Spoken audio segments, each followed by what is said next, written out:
With the boom in men's co-ops came the establishment of Babcock House, a housing cooperative for students in the College of Agriculture.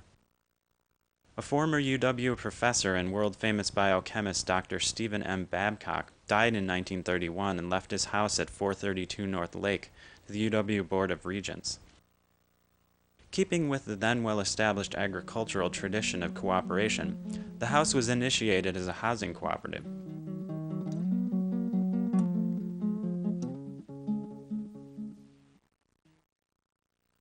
The Depression triggered a need for cheap eating options on campus as well as cheap housing options. Students set up eating co-ops where members put in hours washing dishes, setting tables, helping the cook, and mopping the floors in an effort to lower costs. Although most of these co-ops were started by and composed of members of religious organizations, a board was elected to run the business, and committees planned menus and social and educational events. By 1939, 5 eating co-ops had been established by Methodists, Catholics, Congregationalists, Baptists, and the YMCA, and 2 more independent eating co-ops were initiated. The Congo Eating Co-op was the first of the Rochdale-patterned eating co-ops and was so popular, 2 other Rochdale co-ops, Huntington and Circle Pines, were established. Rochdale co-ops followed 7 principles of cooperation and were set apart from religious co-ops in that they didn't discriminate based on race or creed.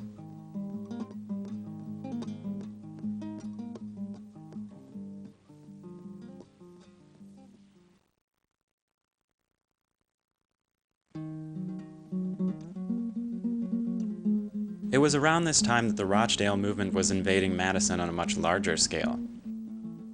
A small co-op newsletter published by the local co-op network reported the existence of 2 co-op gas stations, a milk factory, and a dry cleaners. Rochdale co-ops were traditionally more political than the previous types of co-ops had been. The goal of the Rochdale movement was essentially to give power back to the people, whether the struggle was between workers and bosses, consumers and corporations, farmers and agribusiness, or tenants and landlords. These co-ops were the people's backlash against those who had been slowly stripping them of their power since the beginning of the Industrial Revolution. The first Rochdale co-op was established by weavers in Rochdale, England in the mid-1800s and birthed the first co-op movement to endure with a pattern structure. In circles of the politically aware in Madison, Rochdale co-ops were a way to create an alternative economy that benefited and profited all the people, not just a few.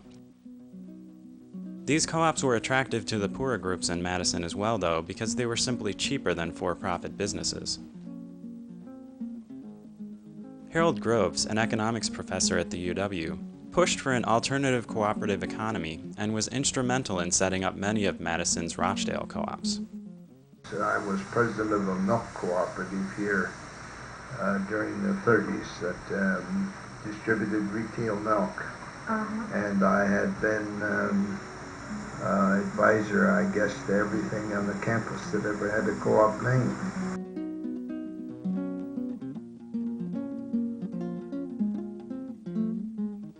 Rochdale co-ops boomed at this time partially because of the strong liberal political movements on campus, and largely because of the desperate housing situation minorities faced.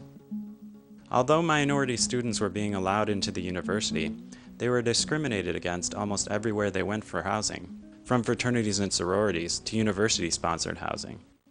I got into a new battle with an all-white fraternity that invited me to come to that smoker. When I came, they quietly told me not to come back again. And then I got to fighting that. I mean, damn about fraternities, still don't. But they thought I would.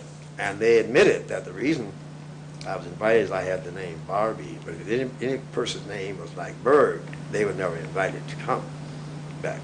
And the term was obviously a Jewish name. And so I was asking the faculty to kick them off the university, not let them use the bulletin board. And they thought that was very punitive. 2 new men's co-ops with the Rochdale structure were set up around 1939. Rochdale Men's Co-op and Owen House named after 19th century co-op activist Robert Owen, started as separate co-ops but in February of 1941 combined, keeping the name of the former, and shared a house with Circle Pines Eating Co-op. Rochdale Men's Cooperative advertised and boasted its multicultural membership and became a popular option for international students, African Americans, and whites. Now, Rochdale, we had that special law. We weren't to discriminate on grounds of race, religion, national origin, and ancestry. It was my first real contact with the diversity of America. We had the Jewish students from the East who were mostly studying political science, who made me feel like I was about 18 years behind in my education. We had a Filipino student, we had a couple of exchange students, we had a couple of black students at some point. Well, it was a partly political thing for us. You have to remember this was pre-Martin Luther King, this was pre-integration of Southern schools, this was pre-most everything. Could never have happened in the South in those days, for example. And it was unusual on the Wisconsin campus for the reasons I mentioned. Not so many students, not so many black students on campus, and it was generally not viewed positively. Everybody had jobs, particularly the cleanup work, and everybody I don't know if it had been that way before, if some of the cooking was volunteering or not, but I mentioned that didn't work too well. We hired a German exchange student woman to do the cooking, and she was great. The only thing, she wouldn't salt or pepper anything. And we did all the administrative work. We rented the building, bought used furniture.